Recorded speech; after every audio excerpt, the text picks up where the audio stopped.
Hello, beautiful, and welcome to the Finding Fertility podcast.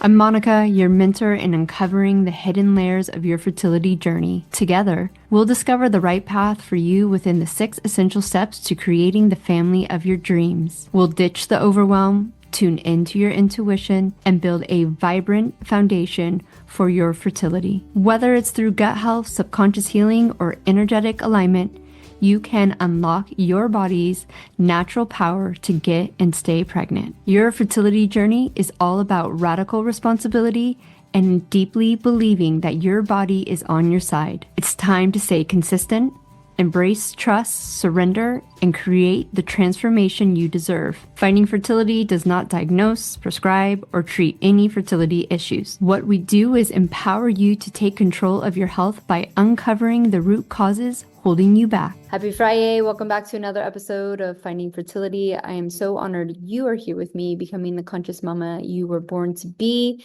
Today, I have a clip from a YouTube video that I made like a month or so ago, and I haven't really talked a lot about it because the first half of it is teaching. And if you are on the email list, you already know that I have retired from making teaching content because I think I have been contributing to the pattern that I run so deeply and that you most likely run too, of just acquiring more information instead of applying all the amazing knowledge that you already know and actually getting out of the patterns that are keeping us stuck. And so, because I am the ultimate observer of my own life, and I do have this amazing awareness, whether I act on that awareness or not, begs to be the question.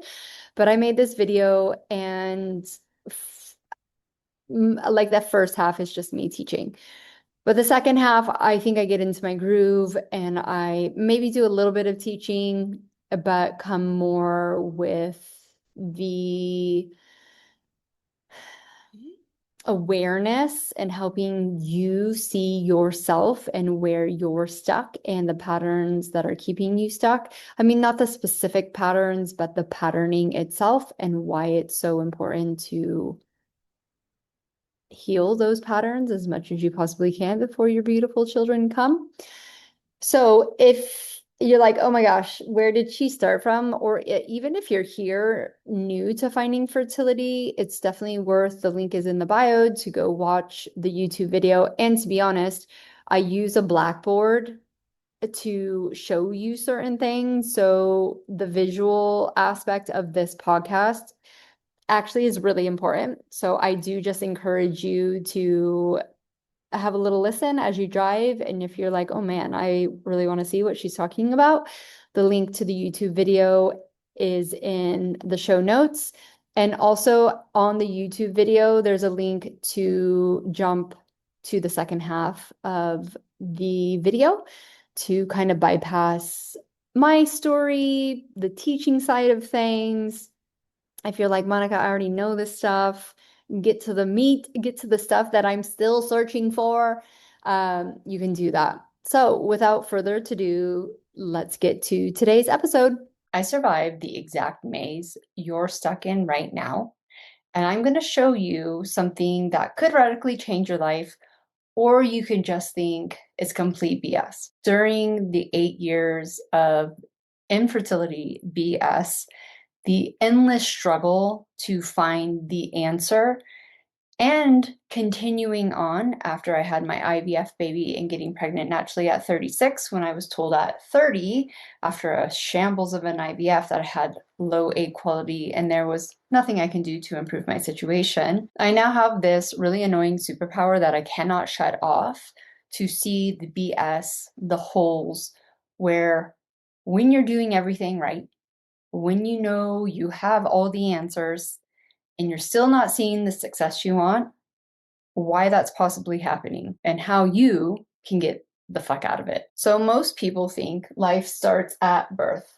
Now, some people know that life actually starts at conception when good old-fashioned sperm meets egg. But here's the thing that a lot of people don't know and which radically changed my whole journey. So when I started studying epigenetics about your mother's health, your father's health, your grandparents' health, your great-grandparents, and going on, that's when the game changed for me. This is when that light bulb moment of this isn't just about a moment of time of egg meeting sperm. So we have been taught that even if we start at conception and we just leave out epigenetic, you are taught conception to death is linear, that we are just on this one path, and potentially you have some understanding that you can control it with your diet, your environment, your emotions, all those things. So most people believe that you start there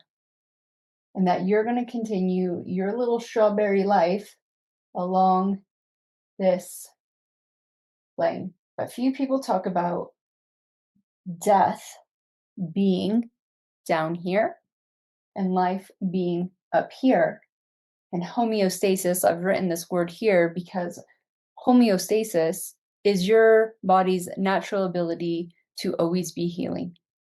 It is always fighting for you. It just needs the right environment to do what it innately knows what to do. Because of life, we might start pretty well off in the cellular health, mental, emotional well-being realm. Sometimes we don't. We can start off here. We can start off here. We can go down to here pretty quickly. It takes 3 generations to turn off genes. The good news is it takes 3 generations to turn them back on. At my conception, I'm going to put myself about here. Middle of the line. My parents didn't have any difficulty having children. They were fit, they were healthy, supposedly, but they had some BS, like we all do. It was 1981. Now, by time I got to about the age of 17, I was here, my cellular health is decreasing, possibly following a trajectory of that. Now, this was due to all the factors we know today that affect cellular health: mental, emotional, physical. It's highly likely that I was dealing with fertility issues at the age of 17. Knowing what I know now, I don't believe I got lucky with my high school boyfriend. But because I was unaware, I was still high functioning right here, type A.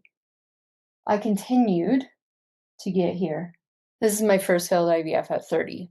This is when I was told that I had low egg quality and there was nothing I can do to improve my situation. Now, because I didn't believe them and literally had voices in my head in the WTF appointment screaming at me that that was complete BS.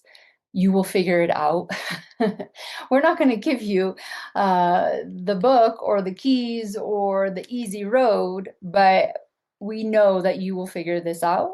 I decided to make changes. Now, this area, this jumbled up area, was not on purpose.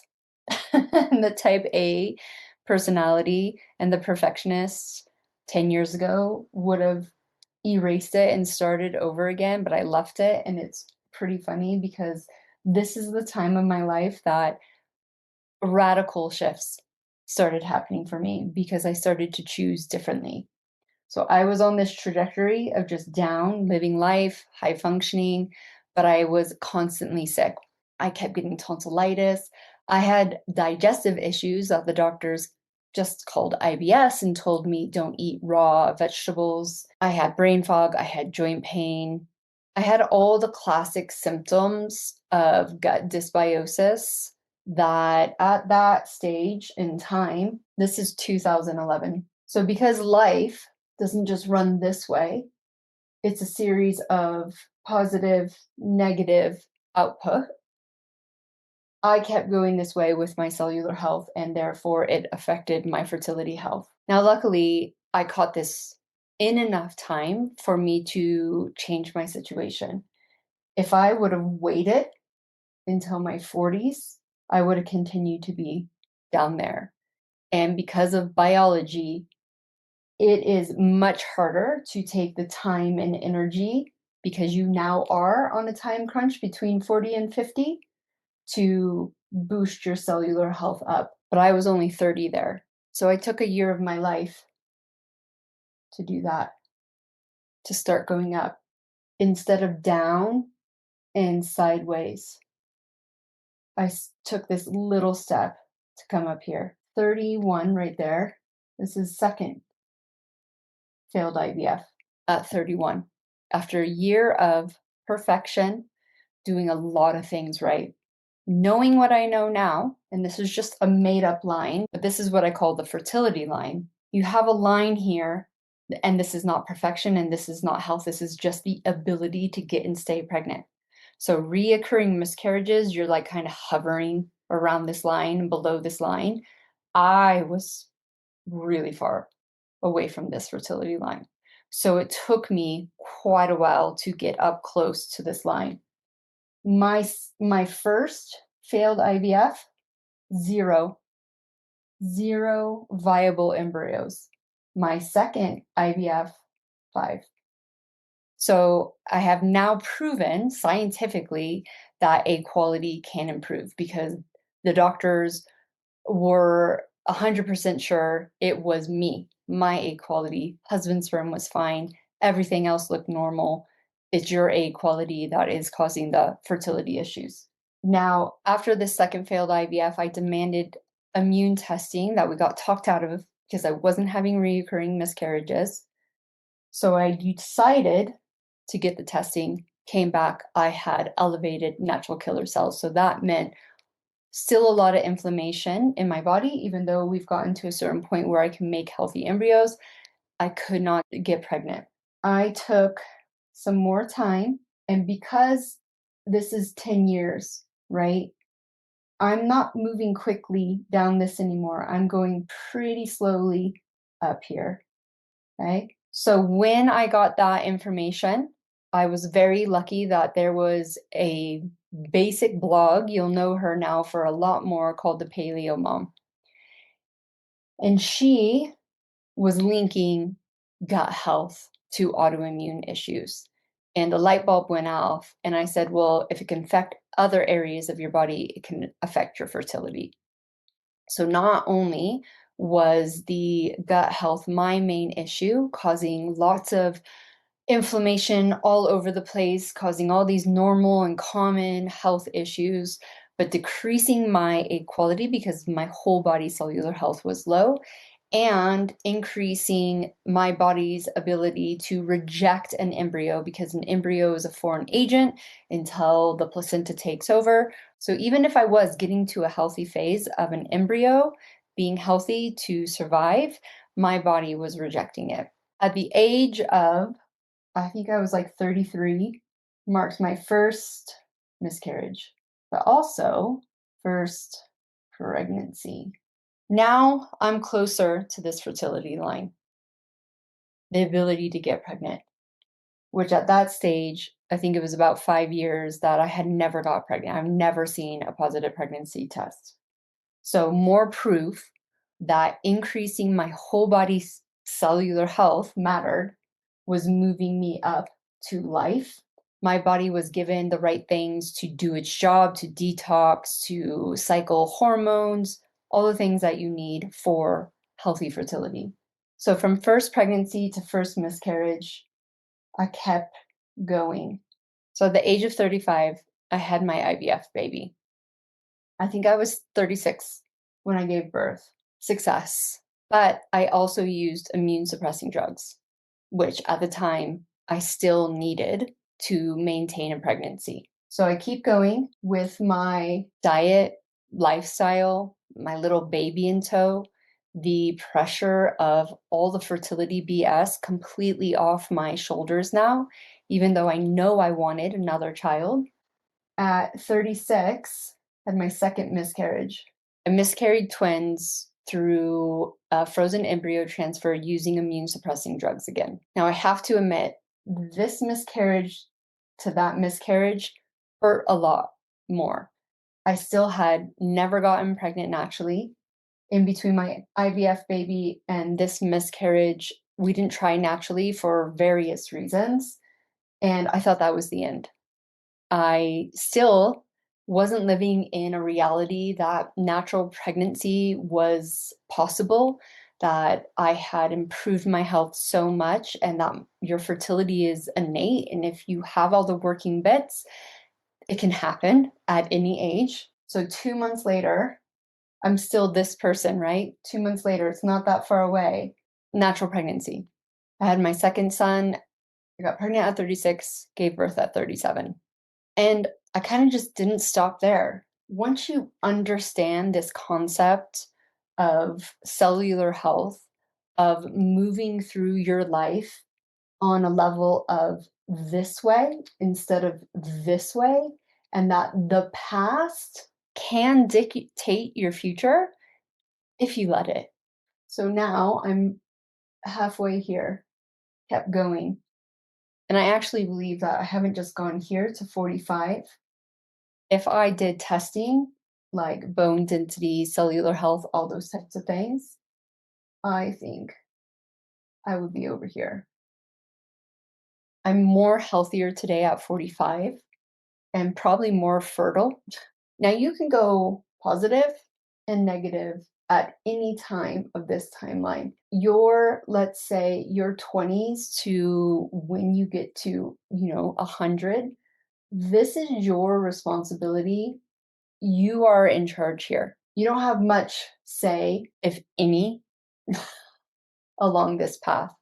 So that's why some of us are born on the path down here and we got to fight our way up to here. And some of us in life seem to have it a little bit easier. We haven't been through as much, or we start with better cellular health. But trust me, those people can. Life circumstances take them down, or they continue to go up and realize that they're the ultimate controller. I, at 40, had another major realization that it's taken me 5 years. I'm 45 here. I'm here, 45. From here, didn't go completely straight up and back. I feel my life kind of went like that. This phase of my life, I had enough knowledge to sink a ship. What I wasn't doing was applying it to the physical reality. And I don't mean your diet.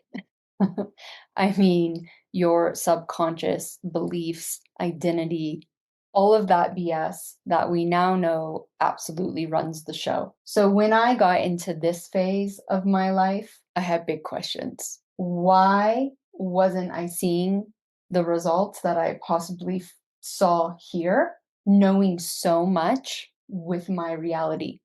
And this is what I'm seeing with women who have knowledge, who are doing everything right, and still stuck in a fertility journey and not seeing the results they want, meaning a live birth. So I had to start unpacking the beliefs and the BS that came from here, the stuff that I didn't have control over, that I never asked for.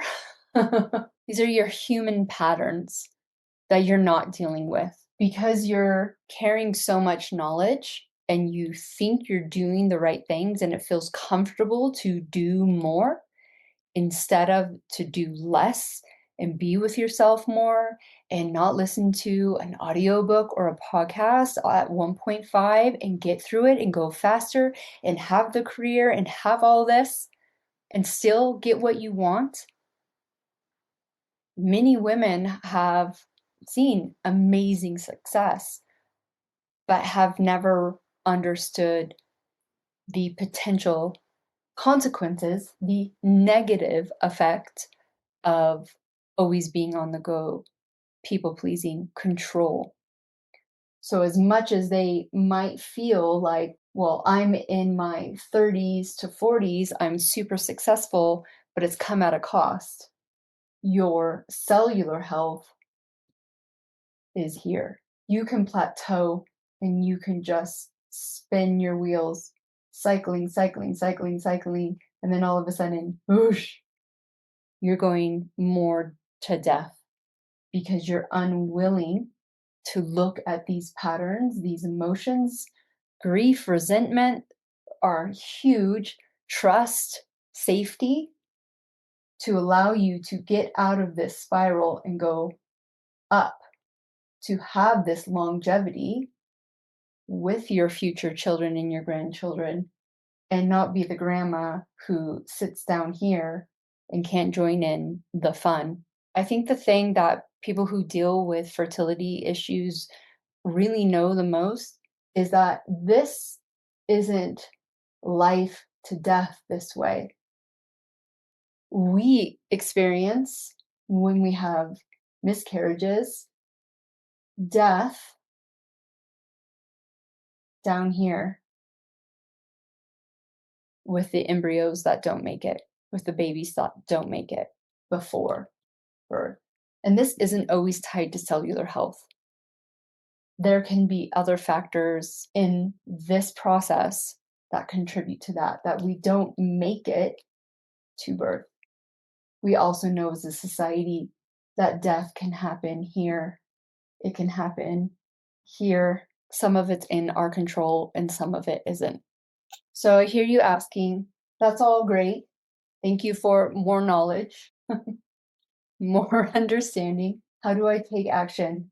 But more importantly, if I feel like I already know and I've done a lot, why isn't it working? So you're definitely hearing people on the internet saying, oh my gosh, I manifest so easily now. I just listen to an audio, I reprogram my subconscious mind, and like, boom, I've got my love, I've got my baby, I've got my money. Now, while I believe them, I absolutely believe them, and there is a phase in the journey where reprogramming your subconscious mind with the same affirmations again and again and again in theta state, let me state that, can really project you into the future. But here's what they're forgetting. These people that are saying this on the internet have spent years, a lot of money, many different modalities, from emotional release, from energetic release, changing the timeline, visualization, psychedelics, all forms absolutely work. But they have gotten to a point, they've cut through their BS. And that's how it feels. That's how this journey feels. Some of it is easy to get through. Some of it is going to be like this. This one isn't, oh, it's not budging. And you got to work hard at that layer. Some of them smudge, and you got to keep repeating. But to break through to this is your Zen state, which, like I said, up here, people think, oh, at birth, you're born pure. I have a hard time believing that, because we know we inherit a lot of this BS.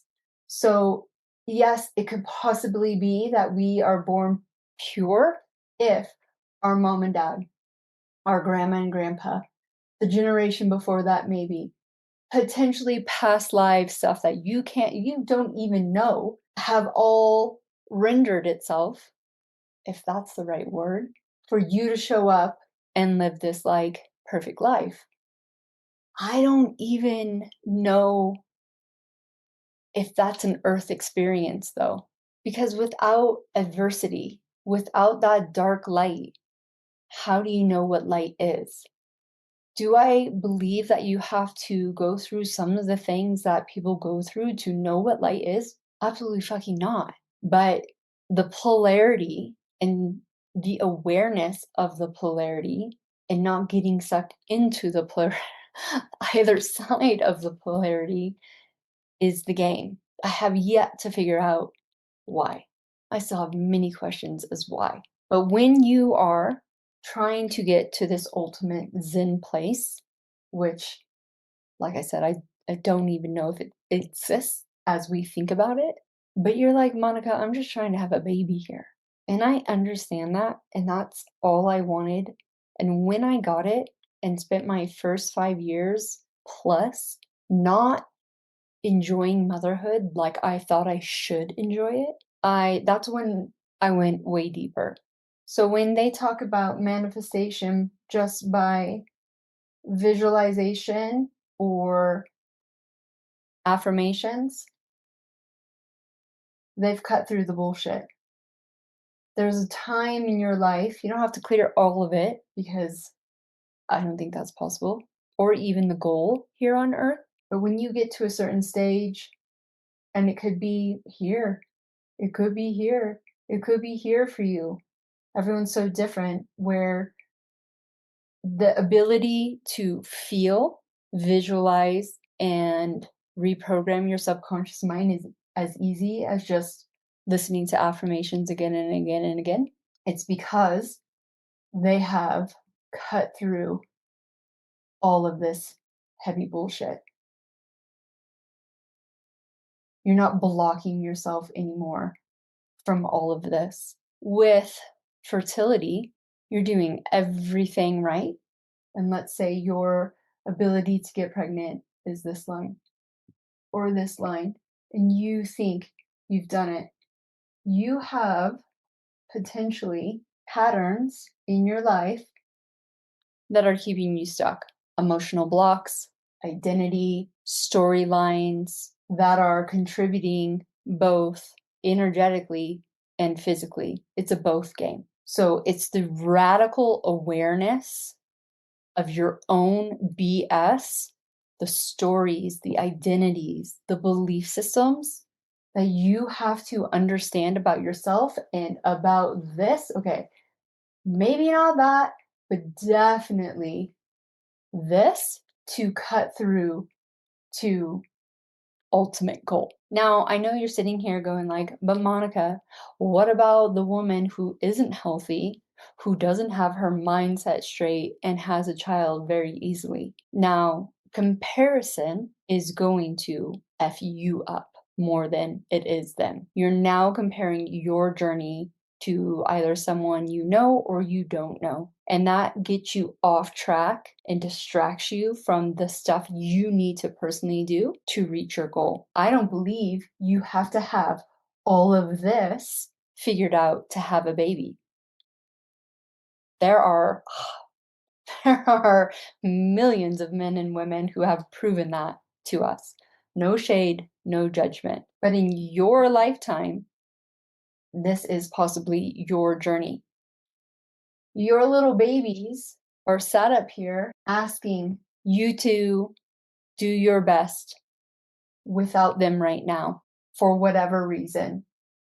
They want to come down to an easier life because we can all agree that Earth right now is on fire.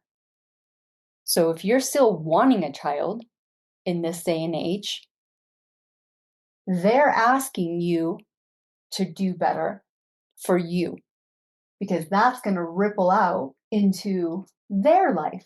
They are hoping you get rid of all of this and not pass it down like it was passed down before. So they can spend their life here that they have no control over.